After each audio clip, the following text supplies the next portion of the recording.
이렇게 우리 신도분들하고 또 이렇게 새로운 인연 되시는 분들하고 이렇게 한 자리에 모여서 정말 좋습니다. 오늘 이렇게 얼굴을 뵈니까 참 좋네요. 제가 이제 우리 큰 스님께, 우리 광명만다 대사부님과 자제만인 큰 스님께 부처님 법은 어떤 법입니까? 라고 여쭈면 여러 가지 방편으로 말씀을 해주시는데 언제 이런 얘기를 하시더라고요. 부처님 법은 이번 생도 잘 살고 또 다음 생도 잘 살고 더 나가서 세세생생 영원히 잘 사는 법이야, 이렇게 얘기해 주시더라고요. 그래서 최고로 잘 사는 법은 어떻습니까? 라고 여쭈니까 연불삼매라는 사국의 두 개의 개송으로 우리 태사부님께서 저희들에게 내려주신 개송도 있습니다. 여러분들이 다 알고 계시죠? 그래서 오늘은 이번 생도 잘 살고 다음 생도 잘 살고 세세생생 잘 사는 법에 대한, 부처님 법에 대한 얘기를 하고 싶습니다. 자, 그럼 첫 번째 이번 생도 잘 사는 법인데, 여기 오신 분들은 복이 많아서 하는 모든 일들이 잘 풀리고 늘 만족하시는 분들도 있을 수 있을 거예요. 근데 이런 분들은 저를 안 오더라고요. 바빠요. 세상 사는 게 할 게 너무 많고 즐거워서 절 다닐 시간이 없습니다. 그래서 여기 이렇게 이 바쁜 와중에 정말로 이 주말에 이 황금 같은 시간에 이렇게 먼 곳에 찾아오신 여러분들은 제가 봤을 때 마음에 뭔가 어려움이 있다, 고통이 있지 않느냐, 이렇게 생각합니다. 자, 그래서 이제 우리 신도분들하고 얘기를 해보면 가끔씩 이런 얘기를 합니다. 스님, 저는 부모를 잘못 만나서 인생 망했어요. 그래서 제가 열심히 노력했지만 이 흙수저 중에 흙수저로 태어나서 저는 망했습니다, 이렇게 얘기해요. 또 어떤 분은 얘기하시기를 저는 결혼을 잘못해서 망했습니다, 이렇게 얘기합니다. 또 어떤 분은 저는 자식을 잘못 키워서 망했습니다 라고 해요. 자, 이런 분들의 공통점은 항상 인생에 잘못된 것이 부모 때문입니다. 그리고 남편 때문이고요, 부인 때문이고요, 자식 때문이고 사차기당한 친구 때문이에요. 근데 이렇게 해서는 이 사람이 행복해질 수가 없습니다. 저는 부처님 법을 배운 입장에서 그것은 여러분 탓이라고 저는 생각을 합니다. 다 내 탓이라고 생각해요. 그것은 왜 그러냐면 여러분들이 만나게 되는 지금 모든 사람들, 부모님, 그리고 남편, 부인, 자식, 그리고 주변 친구, 모든 사람들이 여러분들의 이번 생에 꼭 만나야 되는 사람이라서 그렇습니다. 부모도 훌륭하고 남편, 부인도 훌륭하고 자식들도 잘 크면 좋은데 내 마음에 차질 않아. 심지어는 부족해. 심지어 매를 때리는 남편도 있고 바람을 피우는 부인도 있어. 근데 그런 사람들을 보고 내가 어떻게 살아가야 되느냐. 저 사람 탓이지 내 탓은 아니지 않습니까? 상대편이 바람 피우고 상대편이 돈을 안 벌어오는데 그걸 어떻게 내 탓이라 할 수 있습니까? 그런데 여러분들, 내 손가락이 말이죠, 다른 손가락은 다 잘생겼는데 10개 손가락 중에 새끼손가락이 너무 못생긴 거예요. 그럼 여러분들 그 새끼손가락을 잘라낼 겁니까? 아니죠. 여러분 거 아닙니까? 잘라내면 여러분의 손가락을 잘라내니까 여러분만 아픈 거예요. 여러분들이 지금 함께 하는 모든 가족들이 바로 여러분들 자신이에요. 이번 생에 이렇게 만난 것은 전생에 굉장히 깊은 인연이 있어서 그렇습니다. 그런데 그 많은 인연 중에서 전생에 내가 잘했어. 그 사람한테 아주 잘해주고 줄 것도 많이 주고 사랑도 듬뿍 줬어. 그러면 그 사람이 어떻게 하겠습니까? 이번 생에 사랑을 돌려주겠지. 그럼 전생에 이 사람을 아주 깔보고 업신여기고 매를 줬어. 그럼 이 사람이 어떻게 하겠습니까? 매로 돌려주겠지. 그렇기 때문에 여러분들이 이번 생에 만나는 모든 이들은 여러분들이 꼭 만나야 되고 마치 내 손가락 같고 내 오장육부와 같고 내 팔다리와 같은 사람들이라 꼭 만나야 되고 소중하고 내 사람인 겁니다. 내 인연이에요. 누워서 침을 뱉으면 나한테 침을 뱉는 어리석은 사람인 것처럼 내 남편이 부족하다고 해서, 내 자식이 부족하다고 해서, 내 부모가 능력이 없다고 해서 그 사람들을 욕하면 결국 여러분들은 여러분 누워서 스스로에게 침 뱉는 거나 다 똑같아요. 그래서 여러분들이 행복하려면 먼저 받아들여야 됩니다. 여러분들이 처한 모든 힘든 상황이, 괴로움이 저 사람 때문이라고 생각하는 순간 여러분들은 이번 생에서 벗어날 길이 없어요. 그 괴로움에서부터. 저 사람을 만나는 것이 이번 생에 꼭 만나야 된다고 생각하는, 꼭 만나고 꼭 풀어야 될 것이 있다고 생각한다면 그때는 삶을 바라보는 방식이 달라집니다. 근데 어떤 분은 이래요. 저는 남편이 매를 때리고 자식은 하는 일이 하나도 안 되고 다치고 돈도 못 벌어다가 늙어서는 병이 들어서 뒷수발까지 해야 되는 그런 상황입니다. 제 인생 망했습니다. 제가 30년, 40년을 그렇게 살았습니다. 라고 이렇게 얘기를 한다면 저는 그 사람한테 이렇게 얘기합니다. 진짜 당신이 성공한 사람입니다. 왜냐하면 내가 받아야 될 이 업보를 내가 전생에 뿌려놓은 것을 이번 생에 다 견디고 참아냈잖아요. 그거 굉장히 어려운 겁니다. 여러분들이 살면서 죄도 지어요. 좋은 일도 많이 해요. 어떤 생에는 그 복만 받으러 오다가 이번 생에는 빚청산하러 올 때가 있어요. 그러면 대부분의 사람들은 그 빚으로부터 도망갑니다. 남편으로부터 도망가고 부모로부터 도망가고 그것을 외면하고 자식으로부터 도망간다는 거죠. 그럼 어떻게 됩니까? 다음 생에 또 만나야 됩니다. 자기 소원은 저 남자랑 안 사는 거예요. 저 여자랑 안 사는 거예요. 라고 얘기했으면 정말 안 살고 싶으면 더 사랑 갖고 더 잘해줘라. 그렇게 해서 빚을 다 갚아야지 안 만나지. 빚도 안 갚고 도망치면 이 업으로부터 자기 팔자로부터는 도망을 갈 수가 없어가지고 이번 생에 도망가면 다음 생에 만나는데 어떻게 만납니까? 여러분 빚이 있으면 다음에 갚으면 어떻게 돼요? 이자가 되지. 2번 살아야 돼, 2번. 매도 2배로 때린단 말이죠. 그래서 여러분들이 이번 생의 삶에 있어서 난 정말 인생이 힘들고 괴롭고 그렇게 하루하루 근근히 버티면서 살아왔습니다 라고 얘기한다면 당신이 인생에 성공한 사람입니다 라고 생각합니다. 정말 잘 사는 거예요. 그게 부처님 법이에요. 그리고 받아들이십시오. 외면하지 말고. 그렇게 산 사람이 정말 멋진 사람이라 다음 생에도 다다음 생에도 언젠가는 꼭 갚아야 되는 빚인데 그냥 이번 생에 열심히 갚았다고 생각하십시오. 근데 이왕 갚을 거면 더 잘 갚으라는 거지. 남편이 마음에 안 들면 이렇게 틱틱 이렇게 소리 지르고 반찬도 대충 내지 말고 더 사랑해서 하면 이번 생에 그 빚을 다 갚고도 남음이 있어요. 그래서 여러분들이 이렇게 미운 사람, 억울한 사람이 있으면 더 열심히 그냥 인정하고 참고 잘 사시라 이렇게 얘기하고 싶습니다. 그런데 이번 생을 이렇게 잘 살라고 하다 보니까 그래도 너무 힘들어요. 이렇게 빚을 갚으러 올 때는 모든 사람들이 알아봐 주지 않아. 이 세상에 나 혼자뿐입니다. 그래서 그 힘들고 고통스러운 그 길을 혼자 걷는다는 건 너무 버거워요. 그래서 여러분들 그럴 때는 부처님을 찾으십시오.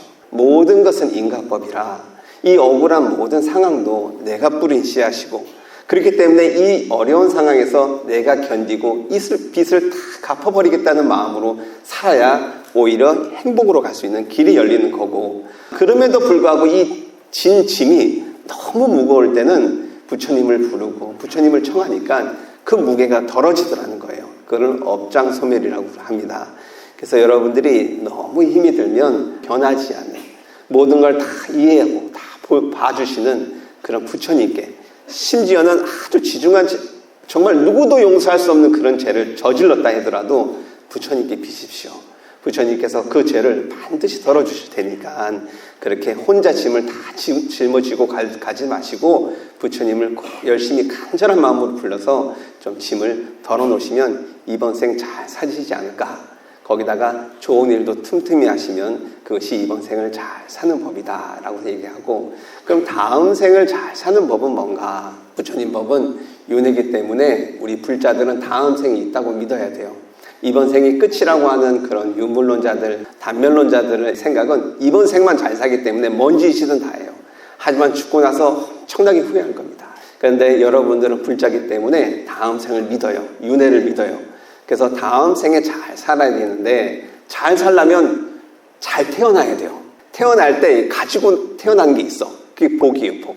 그리고 죄가 있어, 죄. 업이 있어. 죄와 복을 짊어지고 태어났는데 그러니까 우리가 다음 생으로 갈 때 준비를 해야 돼요. 잘 싸가지고 와가지고 이걸 다음 생에 가지고 연결해야 돼. 그러면 어떤 사람은 이거를 잘 싸가지고 가려고 어떻게 합니까? 내 무덤에 재산을 이렇게 넣어라 이렇게 합니다. 실제로 그러잖아요. 모든 왕들이 왜 그 무덤에다가 각종 보물과 그동안 중요시 여겼던 걸 같이 넣었습니까? 죽을 때 가져가려고. 근데 거기 하나도 못 가져가. 뭐만 가져가냐면 좋은 일 했던 거랑 나쁜 짓 했던 그 사실만 가져간단 말이죠. 나쁜 짓 한 것을 업이라고 그러고 좋은 일 했다는 것을 복이라고 그래요.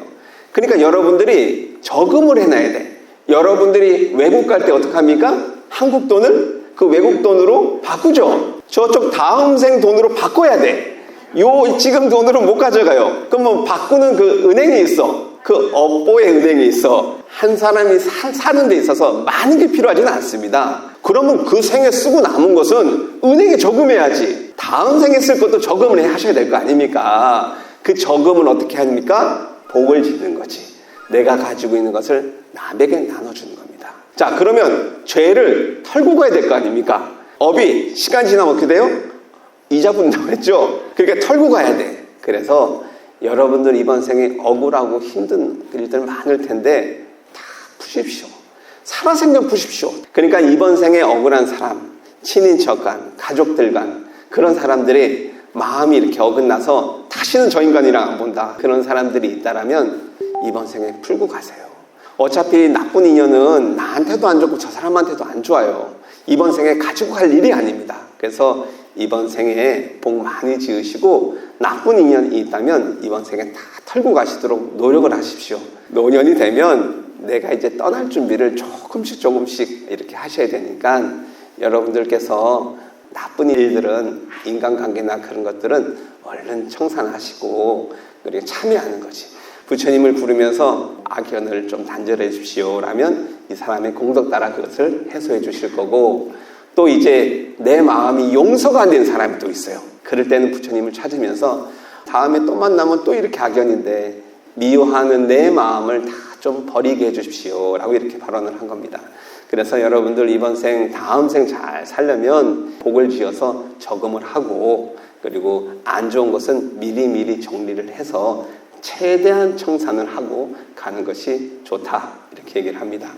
예전에 부처님 계실 때 어떤 제자가 부잣집만 탁발을 받으러 가는 거예요. 그래서 왜 스님은 음식에 집착이 많아서 그렇게 부잣집만 다닙니까? 했더니 그렇지 않더라고. 이 스님은 나는 불쌍한 사람들은 자기 먹을 것도 없는데 어떻게 이 사람들한테 공양을 받겠냐. 그래서 나는 그 사람들이 힘들고 좀 부담스럽지 않게 일부러 풍족한 집에서만 공양을 받습니다. 내가 결코 뭐 음식을 더 먹고 싶어서, 좋은 음식 먹고 싶어서 그런 게 아닙니다. 이렇게 얘기하니까 그 옆에 있던 그 얘기를 들었던 다른 스님이 한 얘기가, 그건 스님이 하나만 알고 둘은 모르는 일입니다. 저 그렇게 복이 없어서 자기 먹을 것도 부족한 사람은 전생에 복을 안 지어서 그런데 지금 없다고 해서 지금 복을 못 지으면 다음 생도 저렇게 아주 불쌍하게 가난하게 살 거 아닙니까? 그래서 그 스님은 가난한 집에만 가는 거야. 일부러. 그래서 이 사람을 복 지어 주려고. 여러분들이 봤을 때는 부처님께서 이 두 스님 보고 누구를 칭찬했겠습니까? 둘 다 혼났어요. 금강경의 차제거리가 요 얘기예요. 이 세상 모든 것은 인연 따라 지어지는 겁니다. 그래서 부처님께서는 앞으로는 그렇게 분별하지 말고 마을에 내려갔을 때 이렇게 인연 닿는 짓만 해가지고 딱 7짓만 해서 걸식하도록 해라. 이렇게 하면서 그때는 부자고 가난하고 분별 없이 살도록 해라. 이렇게 얘기하신 얘기가 있어요. 약간 뭐 지금 얘기랑은 좀 다르지만 어쨌거나 가난한 사람도 보시하는 방법이 있어요. 좋은 얘기 한마디로 나는 아무것도 없다.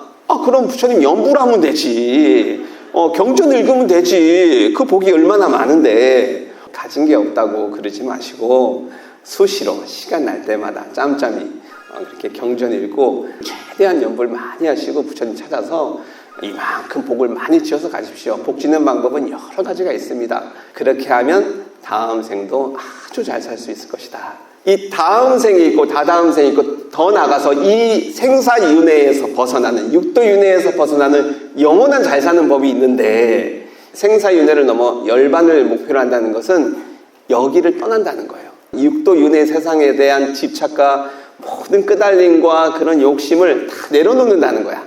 근데 그것이 너무 어려워요. 그래서 이것을 부처님께서 사성제라는 법문을 해주시면서 45년 동안 법문을 하셨어요. 이렇게 괴로운 곳에서 사는 것이 네가 집착하고 끄달려서 그래. 8정도의 방법으로 집착을 다 내려놓고 반듯하게 살면 이 윤회를 벗어나는 해탈세계에 갈 수 있어 라고 해서 그 가르침을 사성제를 알려주시는데, 그렇게 해서 공부를 완성해서 깨달으신 분을 우리가 아라한이라고 합니다. 그래서 이게 공부가 끝인 줄 알았지. 끝인 줄 알았는데 그 깨달은 스님이 1250명의 스님이 부처님께 여쭙니다. 깨달았는데도 저건 저희들하고 부처님하고 차이가 너무 많이 납니다. 부처님처럼 되려면 어떻게 돼야 됩니까? 라고 했더니 부처님께서 해주신 말씀이 금강경입니다. 깨달으면 대단한 것이 뭔가 있는 게 아니라 이 세상이 다 고통으로 가득 차고 그래서 여기에 집착할 만한 것이 없다라는 것, 이 몸뚱이든 이 세상 모든 것이 집착할 만한, 내 것이라고 할 만한, 믿을 만한 것이 없다라는 것을 알면 그게 깨달음이에요. 아주 깊숙이, 아주 깊이 깨달으면 그게 깨달음인데, 그렇게 깨달았다고 전생의 빚이 없어지는 것이 아닙니다. 그래서 부처님께서 이제 깨달았으면 실천을 해야지 라고 하면서 금강경을 내려주십니다. 다급생의 수천 수억의 부처님 처소에서 공부하고 깨달았던 사람들이 있다. 이런 사람들은 금강경을 탁 만나면 열심히 읽는다는 거예요. 믿는다는 거예요.